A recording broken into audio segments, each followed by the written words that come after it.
इसमें मैं एक जो व्यू लेकर चल रहा हूँ अब, क्योंकि हमारा 19,800 का टारगेट अचीव हुआ था आशीष, कि ग्लोबल मार्केट में अब एक बॉटम बन गया है, और जब तक ग्लोबल मार्केट में बॉटम इंटैक्ट है तब तक इंडियन मार्केट में भी आपका अप्रोच बाय ऑन डिप्स का रहेगा।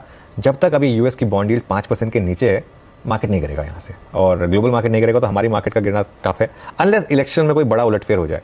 वैसे अगर इलेक्शन में बड़ा उलटफेर नहीं हुआ तो मार्केट में और बड़ी तेजी भी हो सकती है। मेरा बेस केस ये है कि मार्केट इस साल के एंड तक न्यू हाई बनाएगा। वैसे तो मैं नवंबर में ही ये मान के चल रहा हूँ, लेकिन थोड़ा बेनिफिट ऑफ डाउट दे देते हैं उसको बैंक निफ्टी में। जो तो 3 कॉल राइटर्स ने ग्रिप ले लिया इस इवेंट के मद्देनजर, जो भी आरबीआई का वर्डिक्ट था उसके बाद 19,800, 900 और 20,000 के 3 कॉल राइटर्स ने कंप्लीट ग्रिप ले लिया। और नीचे आशीष, अगर कहीं पे पुट राइटर्स में थोड़ा सा कन्वर्शन है तो वो है 19,700, 600, या फिर इनफैक्ट प्रिसाइसली कहूं तो इट्स 19,600। 19,600, 650 ये एक महत्वपूर्ण जोन है एज पर द ऑप्शन। 846 इस ट्रैजेक्टरी में स्क्वायर ऑफ करके बाहर आएंगे। बड़ा ब्रेकडाउन बाजार में 603 के नीचे होगा और बड़ी शॉर्ट कवरिंग 846 के ऊपर ही सेटल होने की बात होगी। अब ये जो कंफ्यूजन क्रिएट किया है ये है बैंक निफ्टी ने। कॉल राइटर्स 43,789 ये एग्जैक्टली रिफ्लेक्ट कर रहे हैं कि हायर लेवल्स पे 43,700 से 44,000 के जोन में प्रेशर आएगा। सो मैं अभी कोई trade on higher levels bank Nifty में रिकमेंड नहीं करूंगा। शॉर्टिंग नहीं कहूंगा मैं, क्योंकि ऑलरेडी प्राइस डैमेज एक हो चुका है आशीष। ट्रेड सिर्फ एक बनेगा बैंक निफ्टी में, और वो है क्लोजर टू बेस 1, और वो भी स्पेशली एक मेजर क्रैक के बाद 43,290। That's exactly 200 day exponential moving average.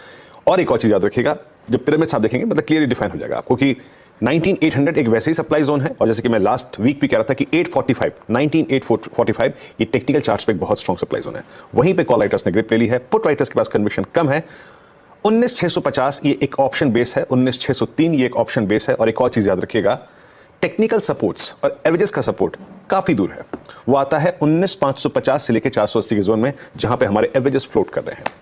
Ashish, in isolation अगर मुझे निफ्टी ट्रेड करना हो तो मेरी अप्रोच अभी भी सेल की नहीं है, अभी भी सेल की नहीं है। याद रखिएगा, बेस 1 जो शुक्रवार को भी काम कर गया था फर्स्ट इंस्टेंस में, और वो ये है आपकी स्क्रीन पे, इट्स 19,651। देखिए, मैं ट्रेड किसी भी पुल बैक में या स्ट्रेंथ में या फिर उछाल में लेने के मूड में नहीं हूं इस बाजार। उससे पहले मैं कुछ नहीं करने का। इसके आसपास लॉन्ग मिले तो पिक करेंगे, इससे थोड़ा और नीचे मिले तो पिक करेंगे, otherwise no trade on bank Nifty. यहां पे हमें मेजर डिप्स को बाय करना है, कोई हायर लेवल्स पे आशीष ट्रेड नहीं पिक करना है। कॉल राइटर्स का सिवियर प्रेशर है आशीष।